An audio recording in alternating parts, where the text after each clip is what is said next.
Do you feel the vibes?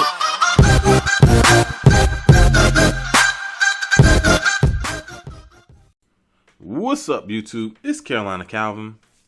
Big trade news in the NBA. It literally seems like right after the All-Star game, you saw it all over Twitter. You saw it on different sports media websites.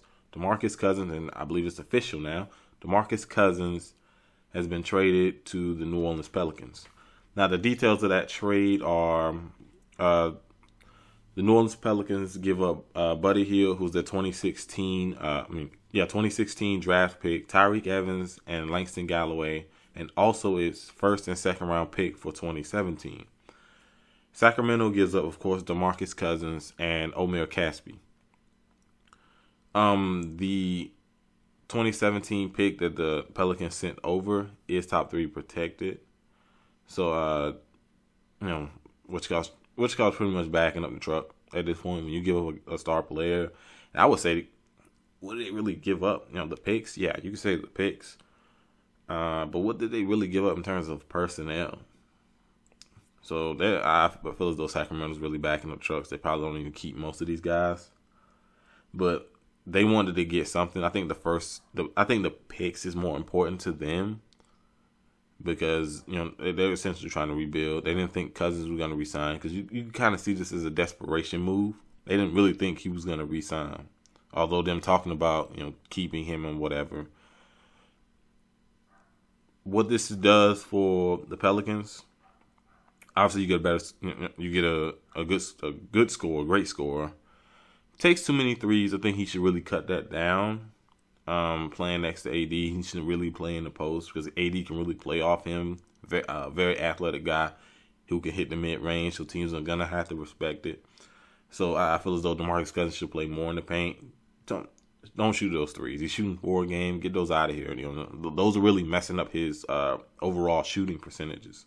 So I think he should start playing closer to the basket. They still keep True Holiday, which he's actually having a solid year. Earlier in the year, he missed some games. He's at 16.3 points, 7.5 assists a game.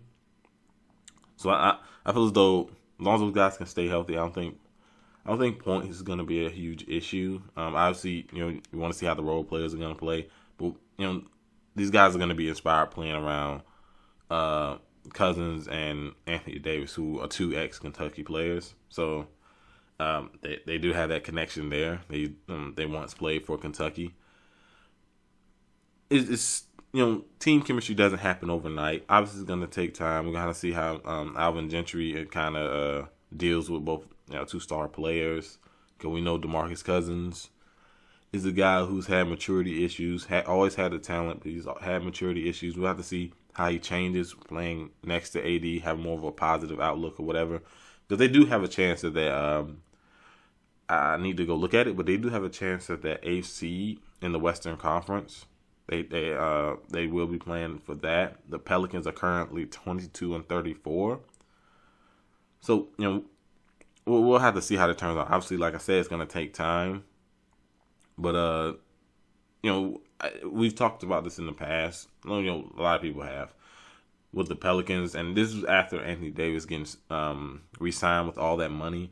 A lot of people felt as though they were not going to bring another guy in, top flight guy to really help him. They did that. So you have to give that organization credit. They, I would consider it a steal. I mean, probably the biggest things they gave up, like I said, was the first and second round picks for this year, or let's say for next season. But you get one of the better centers in basketball next to the best power forward in basketball. It's a big deal. Defensively, could that be an issue? Maybe, but they weren't that good defensively before now, so I don't think they're going to get worse. But you add in another guy who's going to take away a lot of pressure from Anthony Davis, who, we knew teams coming in playing the Pelicans, they knew to focus on Anthony Davis. He got double teamed a lot. So, big deal. We'll have to see what comes from it. But,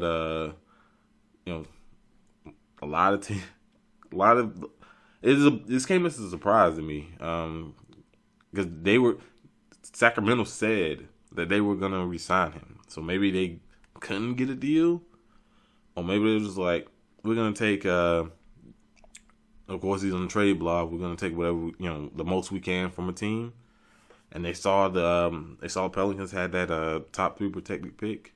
And they were able to get both of their picks for the first and second round. Let them go. It came as a surprise to me, but let me know what you think down in the comment section. How do you think?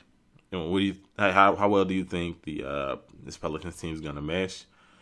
It's gonna take time, but on paper it looks really good. Role players pending, but on paper it looks pretty good, at least in terms of your star players. You don't see too many teams build with their big men. A lot of times teams are getting perimeter guys, but I'm excited to watch it. I mean, you can't really call it a super team. Now, they go out and get somebody like a third guy, a third superstar guy, perimeter guy. Yeah, but Pelicans got their guy some help. That's a huge deal, keeping him happy. But let me know what you think down in the comment section. If you like this video, hit that thumbs up button, subscribe. Thanks for watching.